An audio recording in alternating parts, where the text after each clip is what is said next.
히브리서 12장입니다.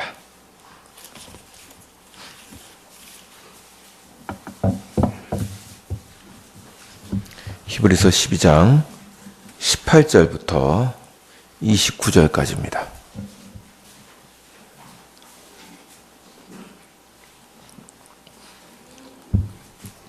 신약성경 368면입니다. 히브리서 12장 18절부터 29절까지입니다.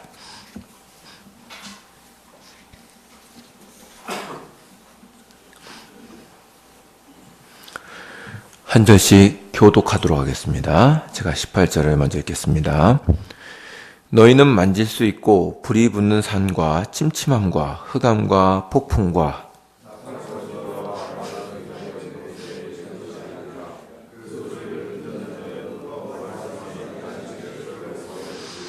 이는 짐승이라도 그 산에 들어가면 돌로 침을 당하리라 하신 명령을 그들이 견디지 못함이라.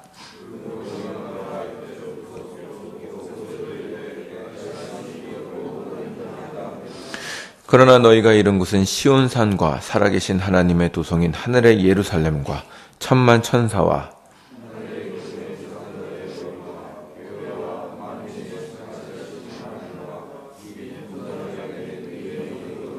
새 언약의 중보자이신 예수와 및 아벨의 피보다 더 나은 것을 말하는 뿌린 피니라.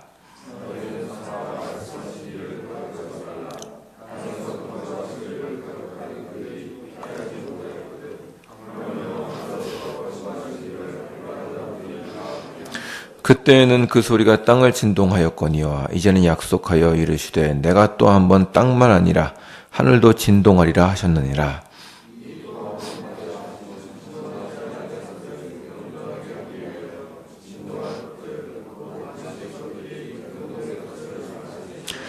그러므로 우리가 흔들리지 않는 나라를 받았은즉 은혜를 받자. 이로 말미암아 경건함과 두려움으로 하나님을 기쁘시게 섬길지니 우리 하나님은 소멸하는 불이심이라. 아멘. 히브리서 12장 13장에는 이 서신을 받고 있는 성도들을 향한 본격적인 권면을 적고 있습니다. 이 앞에 있는 12장 앞의 내용을 다시 한번 살펴보면 5장부터 10장 중반까지는 우리의 참된 대제사장이신 그리스도에 대해서 설명하고 있습니다. 구약의 율법과 제사와 제사장들은 신약의 그리스도와 그분의 구속사역에 대한 모형이고 상징이라 하는 것이 그 내용입니다. 이런 해석은 구약 성경을 해석하는데 상당히 중요한 원리가 됩니다. 구약 성경의 많은 내용은 오실 메시아와 그분의 사역을 보여주는 모형이라 하는 것입니다. 그리고 10장 중반부터는 인내에 대해서 말하고 있습니다. 이것이 11장까지 계속되고 있는데요. 왜 이렇게 히브리서 기자가 인내에 대해서 강조하는가 할 때는 이제 처음에 말씀드린 바대로 믿음에서 떨어져 나가려고 하는 성도들을 견고하게 하기 위한 것입니다. 이 편지를 받는 성도들은 기독교에게, 교회에게 오는 핍박과 유대주의의 유혹으로 인하여 불신으로 떨어지거나 유대교로 돌아갈 위험이 있었습니다. 히브리서 기자는 이러한 성도들의 믿음을 견고하게 하기 위해서 구약의 완성이신 그리스도를 보여줌과 함께 인내를 요구하고 있는 것입니다. 그 11장을 보면 구약의 믿음의 선진들에 대해서 논하고 있는데 여기서 믿음의 선진들을 언급하면서 역시 그들의 인내를 강조하고 있습니다. 그들은 약속을 받고 믿음으로 이 세상의 고단한 삶을 지나간 자들이며 고난을 견딘 자들입니다. 이것은 이제 우리에게 이제 중요한 교훈을 줍니다. 믿음의 열매가 인내라 하는 것입니다. 우리는 너무 쉽게 믿음을 능력으로 바꿉니다. 아마도 믿는 자에게는 능치 못함이 없느니라 하는 그런 말씀 때문인 것 같습니다. 그러나 히브리서에 따르면 믿음은 인내라는 열매를 맺습니다. 왜냐하면 믿음이라는 말 자체가 아직 실현되지 않은 것을 기대하고 있다는 뜻이기 때문입니다. 성도는 아직 그리스도께서 주신 언약이 다 이루어지지 않았기에 그 언약의 성취를 믿음으로 바라보며 이 땅을 살아가고 있습니다. 우리는 아직 완전히 거룩해지지 않았으나 믿음으로 그 완성을 바라보며 살아가고 있고 예수의 오심과 새 하늘과 새 땅을 믿음으로 바라보고 있는 것입니다. 히브리서 기자는 그것을 말합니다. 성도는 약속의 성취를 기대하며 이 땅을 살아갑니다. 그 모습을 믿음의 선진들이, 구약의 성도들이 우리에게 보여주었습니다. 성도가 믿음이 있을 때 보이는 열매가 바로 인내입니다. 이것이 11장의 내용입니다. 그리고 오늘 볼 12장은 이러한 인내의 경주를 한 신앙의 선배들을 따라가는 성도들이, 지금의 성도들이 어떠한 삶을 살아야 하는가를 권면하고 있습니다. 오늘 볼 12장은 크게 두 부분으로 나눌 수 있는데 앞에 부분은 1절부터 13절까지입니다. 그리고 둘째 부분은 14절부터 29절까지입니다. 12장의 앞에 부분인 1절부터 13절에서 히브리서 기자는 11장의 내용을 넘겨받아서 성도들의 믿음의 결과로서 인내를 할 것을 권면하고 있습니다. 1절 한번 보시죠. 1절부터 우리 3절까지 한번 읽어보겠습니다. 12장 1절부터 3절까지 한 절씩 교독하도록 하겠습니다. 제가 먼저 읽겠습니다.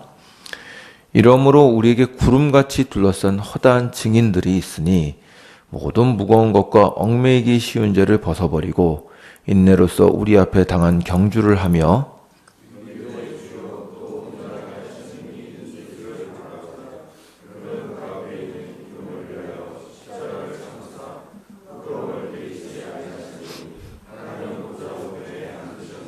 다 같이 읽겠습니다. 너희가 피곤하여 낙심하지 않기 위하여 죄인들이 이같이 자기에게 거역한 일을 참으신 일을 생각하라. 아멘. 이 앞에 내용을 볼 때도 이 내용도 역시 그 인내라는 내용에 대한 연장선인 것을 알 수 있습니다.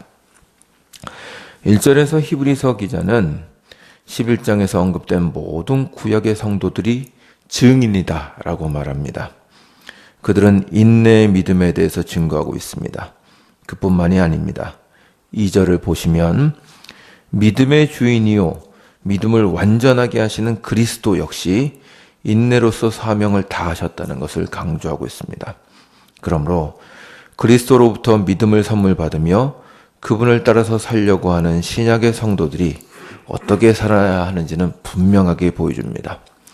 3절에서 히브리서 기자는 이같이 참으신 일을 생각하라고 성도들에게 권면합니다. 이제 그리스도도 이렇게 참으셨다는 걸 보여주는 거죠. 이렇게 히브리서 기자가 성도들에게 인내를 요구하는 이유가 4절 이하를 보면 알 수 있습니다. 이 편지를 받는 성도들은 죄와 싸울 뿐만 아니라 하나님의 징계를 받고 있었기 때문입니다. 그들이 받는 고난은 공연히 혹은 헛되이 받는 것이 아닙니다. 한번 4절을 한번 보시죠. 4절부터 7절입니다. 제가 한번 읽겠습니다. 한번 보십시오. 너희가 죄와 싸우되 아직 피 흘리기까지는 대항하지 아니하고 또 아들들에게 권하는 것 같이 너희에게 권면하신 말씀도 잊었도다. 일러스되 내 아들아 주의 징계하심을 경히 여기지 말며 그의 꾸지람을 받을 때 낙심하지 말라. 주께서 그 사랑하시는 자를 징계하시고 그가 받아들이시는 아들마다 채찍질하심이라 하였으니 너희가 참음은 징계를 받기 위함이라. 하나님이 아들과 같이 너희를 대우하시나니 어찌 아버지가 징계하지 않는 아들이 있으리요. 아멘. 이제 징계를 받고 있기 때문에 인내하라고 얘기하는 것입니다. 그들이 받는 고난은 공연히 혹은 헛되이 받는 것이 아닙니다. 또 하나님의 사랑이 없기 때문에 버림을 받아서 고난받는 것도 아닙니다. 히브리서는 오히려 하나님의 사랑을 받고 있기 때문에 그들이 고난을 받는다고 설명합니다. 그러므로 그 고난을 잘 감당하라고 권합니다. 11절에 따르면 성도가 그 징계를 잘 감당한다면 오히려 그로 말미암아서 의와 평강의 열매를 맺게 될 것입니다. 성도는 고난을 통하여 죄를 멀리하고 겸손해짐으로 의의 열매를 맺게 되고 하나님께서 자신을 돌보심을 확인함으로 평강의 열매를 맺게 될 것입니다. 그러므로 성도가 당하는 고난은 하나님께서 자녀를 위하여 베푸시는 사랑입니다. 이것이 12장 전반부의 내용입니다. 그리고 14절부터 끝절까지는 성도가 빠질 수 있는 배교에 대한 경고로 이루어져 있습니다. 14절부터 17절까지는 창세기에 나오는 에서를 예로 들어서 경고하고 있습니다. 히브리서는 허기를 면하기 위해서 겨우 팥죽 한 그릇의 장자권을 판 에서와 같이 하나님의 은혜를 함부로 여기지 말라고 권면합니다. 에서는 자신의 은혜를 경홀히 여기고 야곱에게 장자권을 넘겼고 이삭은 야곱을 위하여 복을 빌어줍니다. 그 후에 에서는 뒤늦게 후회하고 이삭에게 축복해달라고 눈물로 빌었지만 결국 허락을 받지 못합니다. 17절 본문은 이렇게 자신이 받은 복을 함부로 생각한 에서를 예로 들어 성도를 경계하고 있습니다.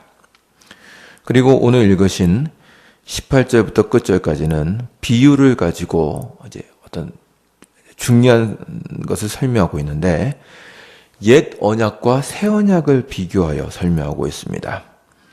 그래서 지금의 편지를 받고 있는 성도들의 은혜스럽고 영광스러운 상태를 알려주고 성도들로 하여금 지금 받은 은혜의 내용이 너무나 크니 이 은혜의 내용에서 떠나지 말아라 고 가르치고 있는 것입니다. 이로써 혹 고난에 대한 두려움과 유대주의에 대한 그리움으로 인하여 성도들이 믿음에서 떨어지지 않도록 권면하는 것이 이 18절부터 29절까지의 내용입니다. 이 12장의 내용들 중에서 오늘 읽은 이 18절부터 29절의 내용을 조금 더 깊이 살펴보고자 합니다. 이 18절 이하의 내용은 상징적인데 이 상징을 두 개의 산을 비교함으로 보여주고 있습니다. 그러니까 보시면 아시겠지만 신의 산과 시온산입니다. 18절부터 21절까지 기록된 내용은 모세가 율법을 받은 신의 산을 상징하고 있는데 출애굽기에서 이스라엘이 하나님으로부터 십계명을 받을 때 산의 모습을 지금 보여주고 있는 것입니다. 신의 산에 하나님께서 강림하셨을 때 거기에는 불과 흑암과 폭풍이 있었습니다. 이스라엘 백성들은 신의 산에 강림하시는 하나님의 영광과 위엄이 두려웠기 때문에 자신들에게 직접 말씀하지 않으시기를 구했습니다. 그래서 이제 21절을 보시면 율법을 하나님으로부터 율법을 받아 전달해 준 모세마저도 두렵다고 말했을 정도다라고 지금 얘기하고 있는 것입니다. 이것이 구약, 옛 언약의 특징이었습니다. 구약에는 두려워할 만한 하나님의 율법과 징벌 그리고 그분의 엄위하심이 드러납니다. 그러나 이에 비해서 새 언약에 있는 신약 시대에는 다른 특징을 가집니다. 22절을 보시면 이 새 언약의 특징을 기쁨이 가득한 시온산이라 이렇게 표현했습니다. 거기는 하늘의 예루살렘이며 천사들이 찬양을 올리는 곳입니다. 그리고 모든 성도들이 기쁨 속에서 하나님을 뵙는 곳입니다. 24절을 보시면 이런 풍성한 은혜가 새 언약의 중보자이신 예수 그리스도와 그분의 피로 말미암아서 이루어진 것이라고 보여줍니다. 새 언약은 예수 그리스도로 말미암아 더욱더 풍성한 은혜를 보여줍니다. 물론 신의 산에서 율법을 받았던 이스라엘에게 기쁨이 전혀 없거나 혹은 은혜가 없었던 것은 아닙니다. 그들도 그리스도로 말미암아 구원을 받았습니다. 그럼에도 불구하고 지금 히브리서 기자는 구약에 베푸셨던 은혜보다 신약에 베푸신 은혜가 얼마나 더 풍성한가를 비교하여 설명하고 있습니다. 구약 때는 하나님을 향한 두려움이 컸다면 신약의 성도들에게는 기쁨이 훨씬 더 충만합니다. 하나님의 아들이신 예수 그리스도께서 직접 오셔서 자신의 몸으로 제사를 드리시고 구약에 있었던 두려움의 제사를 모두 폐하시고 기쁨의 예배로 바꾸셨기 때문입니다. 그러므로 성도들에게는 더 이상 피의 제사가 필요 없습니다. 성도들은 하나님을 나의 아버지라고 부르며 두려움과 거리낌 없이 하나님께 찬양을 드리며 섬깁니다. 아마도 이제 제가 직접 물어본 건 아닙니다만 구약의 성도들이 신약을 볼 때는 그러니까 이제 제사를 드리지 않고 기쁨으로 하나님께 나아가는 그 신약의 성도들의 모습은 이제 구약 성도들이 볼 때는 하늘에서 영광을 누리는 것과 같은 그러한 모습이었을 것입니다. 이것은 구약의 성도들이 메시아가 오시면 이루실 것이라고 기대한 풍성한 은혜인 것입니다. 그렇다면 여기서 히브리서 기자는 이렇게 신약의 은혜를 왜 이렇게 강조하는 것일까? 이것은 25절이 설명해 주고 있습니다. 한번 보시죠.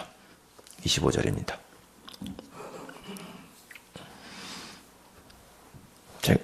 25절에 제가 읽겠습니다. 한번 들어보십시오. 너희는 삼가 말씀하신 일을 거역하지 말라. 땅에서 경고하신 일을 거역한 그들이 피하지 못하였거늘 하물며 하늘로부터 경고하신 일을 배반하는 우리일까 보냐. 아멘. 이제 오해하지 마실 것은 히브리서 기자는 지금 성도들에게 겁을 주려는 것이 아닙니다. 믿음을 포기하려는 성도들에게 그들에게 베푸시는 은혜가 얼마나 크고 풍성한 것인가를 설명하려는 것입니다. 히브리파 기독교인들은 자꾸 의식과 율법주의를 그리워하고 돌아가려고 하는 모습을 보였습니다. 그러나 그 옛 언약하에 있을 때보다, 그러니까 그 황금의 솔로몬 성전이 있을 때보다 지금 새 언약하에 있을 때가 훨씬 더 풍성한 은혜를 누리고 있는 것입니다. 그러므로 옛날로 돌아가려고 하는 것은 미련한 짓이며 하나님의 은혜를 저버리는 행위입니다. 아울러 이렇게 풍성한 은혜를 누리고 있으면서도 신앙을 멀리하는 것은 구약의 백성들보다 더욱더 큰 책임과 징벌을 면할 수 없을 것이라고 경고하고 있습니다. 아까 말씀드린 대로 이것은 협박이나 위협을 위한 것이라기보다 그 은혜의 풍성함을 알게 하여 성도로 하여금 경성하게 하기 위한 것입니다. 지금 우리의 모습도 마찬가지입니다. 우리는 구약의 성도들보다 그리고 심지어 초대교회 때의 성도들보다 더욱더 풍성한 은혜를 누리고 있습니다. 우리는 그 어느 때보다 그리스도와 그분의 은혜에 대해서 풍성한 지식을 갖고 있습니다. 이 시내 기독교 서점에만 나가보십시오. 그러면 우리가 그렇게 알고 싶은 성경에 대한 풍성한 책들과 지식들이 있습니다. 우리는 그 어느 때보다 초대교회 성도들은 감히 꿈도 꿀 수 없는 성경 전설을 집집마다 가지고 있으며 동네마다 교회가 세워져서 어디든지 가서 하나님의 백성들과 공동체를 이루며 건전한 말씀을 듣고 예배를 드릴 수가 있습니다. 우리는 우리가 사는 모든 곳에서 그리스도의 이름으로 하나님을 부르며 그분께 기도를 드릴 수 있습니다. 우리는 더 이상 여호와를 알라라고 말할 필요가 없는데 여호와에 대한 지식이 온 땅에 충만해 있기 때문입니다. 그리고 그 어느 곳에서도 하나님께서 자기 백성들을 부르사 죄인들을 회개케 하시며 교회를 이루게 하시는 기적이 곳곳에서 일어나고 있습니다. 이것은 어느 시대에도 꿈꿀 수 없었던 하나님의 은혜가 풍성하게 이루어지고 있는 현실입니다. 그러므로 이러한 은혜의 시대에 사는 우리에게 하나님은 더욱더 큰 사명과 믿음을 요구하십니다. 풍성한 말씀과 하나님과의 교제를 누리며 더욱 훌륭한 공동체와 성도로 자라가야 할 책임이 우리에게 있습니다. 주님께서 많이 맡기신 자에게는 많이 요구하실 것입니다. 그러므로 히브리서 기자가 편지를 쓰는 그 성도들 같이 우리도 우리의 신앙을 점검해보고 다시 한번 우리 자신을 흔들어 깨울 필요가 있습니다. 우리의 신앙 없음은 결단코 하나님께서 우리에게 말씀을 부족하게 해주시기 때문이 아닙니다.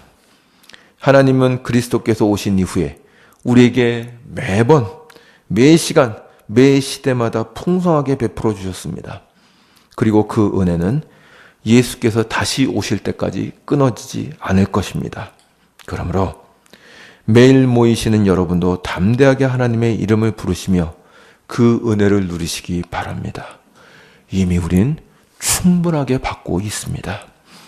끝으로 12장 28절부터 29절의 말씀을 한번 읽어봅시다. 자, 이런 어떤 풍성함을 어떻게 설명하고 있는지 한번 보시죠. 12장 28절부터 29절을 다 같이 읽겠습니다. 시작. 그러므로 우리가 흔들리지 않는 나라를 받았은즉 은혜를 받자. 이로 말미암아 경건함과 두려움으로 하나님을 기쁘시게 섬길지니 우리 하나님은 소멸하신 불이심이라. 아멘. 히브리서 기자는 이렇게 말합니다. 우리가 이미 흔들리지 않는 나라를 받았다. 이렇게 얘기합니다. 그 기대하는 게 아닙니다. 우린 이미 받았습니다. 그리스도를 믿고 성령이 계신다면 이미 우리는 그분의 통치와 은혜 안에 있는 것입니다. 그리고 28절에 경건함과 두려움도, 이건 좀 조금 단어를 바꾸고 있습니다. 경건함과 경외심으로, 하나님의 크신 은혜를 받았으므로 그분을 경건함과 경외심을 가지고 기쁨을 가지고 누리자. 그분을 섬기자라고 얘기합니다. 마땅합니다. 우리에게 이 나라를 주시고 이 큰 은혜를 베푸셨으니 매 순간 하나님을 기쁨으로 섬기는 것이 마땅합니다. 이런 우리 자신의 은혜를 깨닫고 오늘 하루도 그분을 기쁨으로 섬기시는 여러분들이 되시길 주의 이름으로 축원합니다. 기도하시겠습니다.